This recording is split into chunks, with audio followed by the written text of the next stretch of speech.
والصلاة والسلام على سيد الأنبياء والمرسلين أما بعد فأعوذ بالله من الشيطان الرجيم بسم الله الرحمن الرحيم إن الله وملائكته يصلون على النبي يا أيها الذين آمنوا صلوا عليه وسلموا تسليما اللهم صل على سيدنا محمد وعلى وسلم صلوا عليه الصلاة والسلام عليك رسول الله صلى الله تعالى عليه يا وسلم. رسول الله صلى الله تعالى عليه وسلم.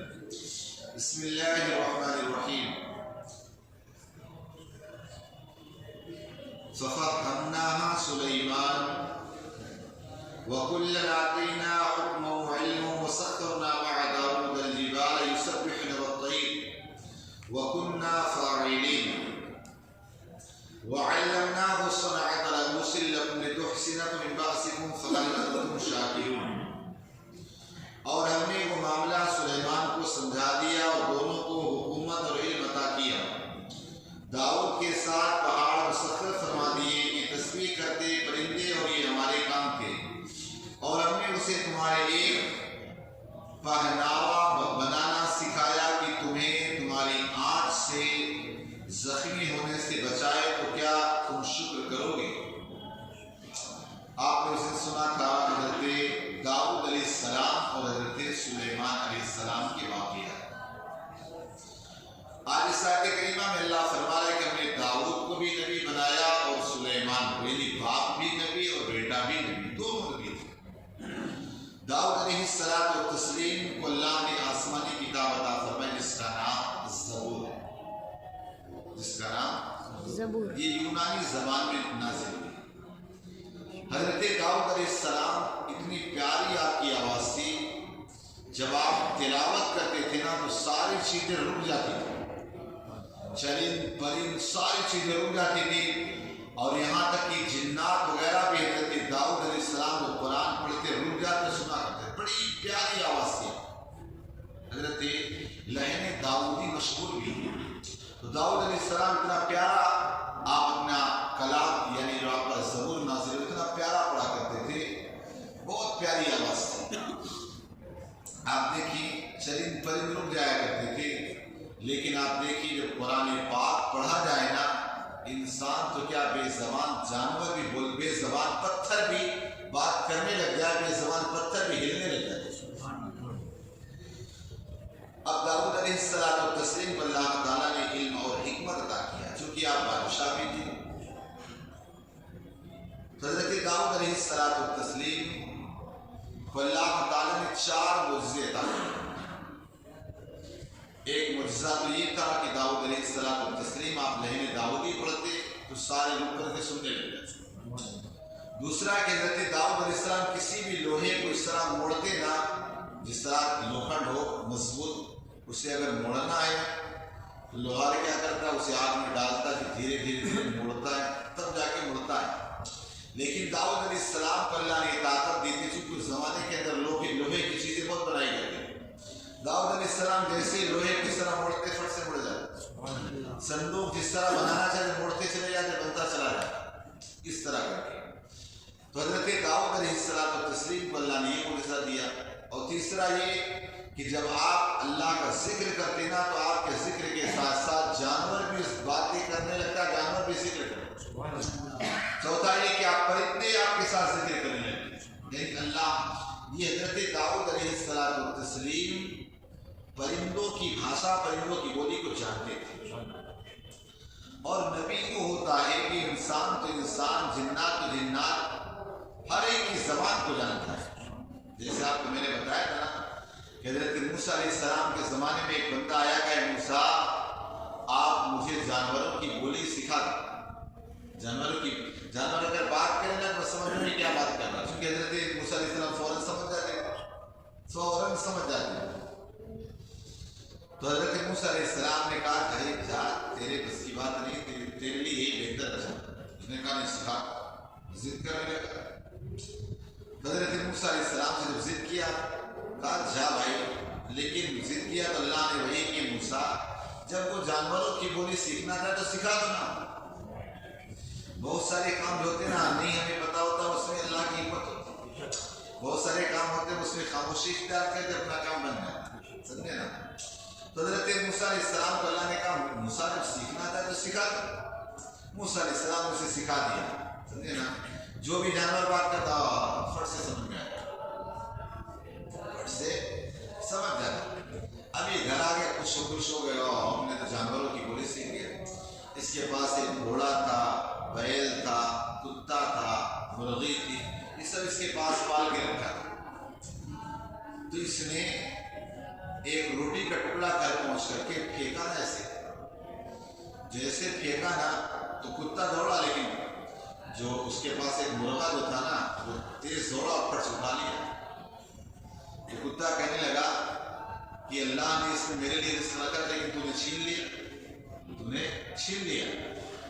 تو اس نے کہا ٹینشن مت لے, میں نے اس کو کھایا نا, کل جو ہے نا یہ جو اپنا مالک ہے نا اس کا گھوڑا مرنے والا ہے, تو خوب گوشت کھا لے.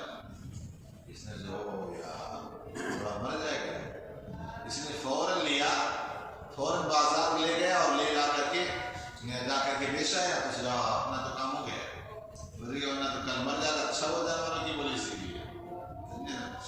اب دوسرا دن آیا تو کتے نے کہا تو کہہ رہا تھا کہ کل جانور مالک کا گھوڑا مر جائے گا, اس کا تو خوب کھا لینا. مالک تو پہلے بیچ کے آ گیا, کہا ٹینشن کیوں لیتا ہے, کل جو ہے نا مالک کا جو اونٹ ہے نا وہ مر جائے گا, مالک کا اونٹ ہے وہ مر جائے گا, پھر تو خوب آرام سے کھا لینا. سوچے یار اونٹ بھی مر جائے گا. دوڑا گیا, لے جا کے بازار بیچا, سدا اپنا کام ہو گیا. دوڑا گیا, بیچ کر کے آیا, اس کے بعد سوچا یار بچ گیا, اور اچھا ہوا نہیں ہوتا نقصان ہو جاتا. دوسرے دن واقعی اونٹ مر بھی گیا, جان پہچان والا تو مر گیا.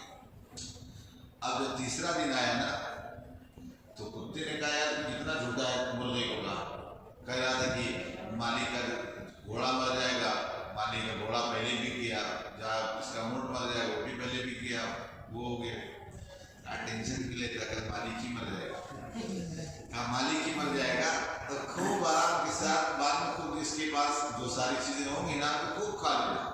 اب مالک بہت پریشان تھا, یار یہ تو یار ٹینشن ہو گیا. دوڑا موسیٰ علیہ السلام پہ پہنچا. موسیٰ علیہ السلام رونے لگا. کیا موسیٰ علیہ السلام بچا لگا, کیا ہوا؟ کہا آپ نے جانوروں کی بولی سکھائی تھی, ایسا ہوا کہ ٹکڑا پھینکا, مرغا نے اٹھا لیا. اس نے کہا ٹینشن کیوں لیتا, اس نے کہا کہ میرا رزق تو نے لے لیا. کہا ٹینشن کے لیے, کل اس کا گھوڑا مر جائے گا, اس کا اونٹ مر جائے گا. تو کہا پھر کیا ہوا؟ کہا آج وہ کہہ رہا ہے کہ کل مالک ہی مر جائے گا. کہاں صحیح مر جائے گا, پھر ٹینشن کو بچا لو. تو کہا سن, تو نے جانوروں کی بولی نہیں سیکھی تھی نا, بہت اچھا ہے. اگر پہلے دن تیرا جو گھوڑا مر گیا ہوتا نا تو ساری آفتوں سے تو بچ جاتا, وہ تیرے لیے صدقہ ہو جاتا. لیکن اب تیری موت مقدر ہو چکی, تجھے کوئی بچا نہیں سکتا. تو یہ نبی جو ہوتے ہیں نا وہ جانوروں کی بولی بھی جانتے ہیں. انسان تو انسان, خود آقا کریم صلی اللہ علیہ وسلم کے بارے میں کتنے ایسے واقعات ہیں. ایک اونٹ پاگل ہو گیا تو اسے اس کا مالک پکڑا تھا تو پاگل ہو گیا, کہہ رہا پاگل ہو گیا, چونکہ پکڑا تھا اسے کاٹ لیا. سمجھے نا. اس کے بعد آقا علیہ السلام کی بارگاہ میں پہنچا, کہا حضور یہ میرا اونٹ ہے. اب آقا علیہ السلام کی زبان میں کیا بولا پتہ نہیں. آقا علیہ السلام تسلیم نے ارشاد فرمایا, اے بندے تو اس پر ظلم کرتا ہے. جب تک جوان تھا خوب اس کے ساتھ انہیں کام لیا, ساری چیزیں کیا. بوڑھا ہو گیا تو اسے ذبح کرنا چاہتا, کھانا برابر نہیں دیتا ہے تاکہ اس کمپلین کرے. آقا کریم صلی اللہ علیہ وسلم کی زبان میں آقا کی بارگاہ میں کتنے نہ جانے آتے, بس اپنی زبان میں بات کرتے آقا سمجھ جاتے. سمجھے نا, آقا علیہ الصلوۃ والتسلیم سمجھ جاتے. جسے آقا علیہ الصلوۃ والتسلیم گزر رہے تھے, ایک مقام پہ سارے صحابہ کرام کے ساتھ رکے. جب وہ رکے نا تو وہاں پر ایک پرندہ جو آیا نا, اس نے پتہ نہیں آقا علیہ السلام کے کان میں آ کر کچھ کہہ دیا. آقا علیہ السلام غصے میں, صاحب نے اس کو حضور کیا ہوا؟ کہا تم میں سے کس نے اس پرندے کے انڈے کو رکھا, سچ بتاؤ کس نے نقصان پہنچایا؟ کہا حضور میں نے اٹھایا. کچھ اچھا بھی میرے آپ کمپلین کر رہی ہے کہ آپ کے صحابی نے میرے انڈے کو اٹھا لیا. تو آقا کریم صلی اللہ علیہ وسلم بھی انسان تو انسان, جانوروں کی بولی, جانور تو چھوڑو, سمجھے نا. میرے آقا صلی اللہ علیہ وسلم پتھروں کی بولی, پتھر کی بولی. پتھر کیا کہہ رہا, تبھی تو میرے آقا علیہ الصلوۃ والتسلیم آپ دیکھیں اس سنے ہنانا, ارے وہ ایک لکڑی تھی جس سے آقا, جیسے ممبر ہے نا اسی طرح ایک لکڑی کا ممبر صحابہ نے بنایا, اسی پہ حضور بیٹھ جب حضور صلی اللہ علیہ وسلم خطبہ دیتے تھے تو پھر تھوڑی اور ترقی ہوئی، اسلام فروغ پایا۔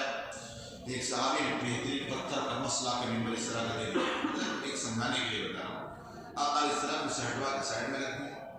آقا علیہ السلام جیسے جمعہ کا خطبہ دینا شروع کی تو رونے کی آواز آنے لگی۔ صحابہ پریشان کہ رونے کی آواز کہاں سے آئی، کوئی انسان تو رو نہیں رہا، آواز کہاں سے آئی؟ آقا صلی اللہ علیہ وسلم نیچے اترتے اور اس لکڑی کا ممبر تھا اس نے ہنارا نا اس کو اپنے گلے سے لگ گیا۔ کہتے ہیں جس طرح ایک بیٹا اپنے ماں یا باپ سے بچھڑ جائے، ملنے کے بعد بھپک بھپک کے رکتا نا، کہا اسی طرح وہ لکڑی بھی رونے لگی۔ عرض کی حضور آپ کے ساتھ میں اتنے دنوں تک میں رہی۔ آقا علیہ السلام نے فرمایا تو کیا چاہتا ہے؟ اگر تو چاہتی ہے یہ کہ میں تجھے ہرا بھرا کر دوں ساری زندگی جب تک قیامت کا ہے، جب تک تو ہمیشہ ہری رہ گئی۔ عرض کی حضور پھر کیا اس کے بعد تو پھر تو ختم ہو جانا؟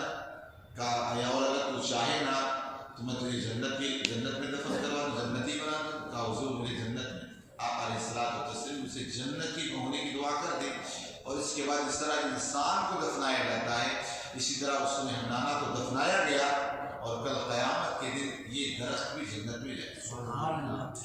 تو اب دیکھیے آقا کریم صلی اللہ علیہ وسلم جانوروں کی بولی بھی سمجھتے، حضرت سلیمان حضرت داؤد علیہ الصلوۃ والتسلیم بھی جانوروں کی بولی بھی سمجھتے، اور حضرت داؤد علیہ الصلوۃ والتسلیم کو اللہ تبارک و تعالیٰ نے علم حکمت عطا فرمایا، پرندے سکھائے، ساری چیزیں۔ اور داؤد علیہ الصلوۃ والتسلیم ایک کام اور جانتے تھے، وہ یہ کہ آپ ایک کپڑے بنانا بڑے اچھے انداز میں جانتے تھے۔ وہ یہ تھا کہ ایک مرتبہ چونکہ نبی بھی تھے اور بادشاہ بھی تھے، گزر رہے تھے، ایک آدمی سے پوچھا کہ اچھا یہ بتاؤ کہ میں بادشاہ کیسا ہوں، بادشاہ کیسا ہوں؟ تو چونکہ انسانی شکل میں فرشتے تھے، وہ کہنے لگے سب کچھ اچھا ہے، لیکن تم وہاں سے بادشاہت کی تنخواہ لیتے ہو، وہاں سے اپنی سیلری لیتے، یہ اچھا نہیں۔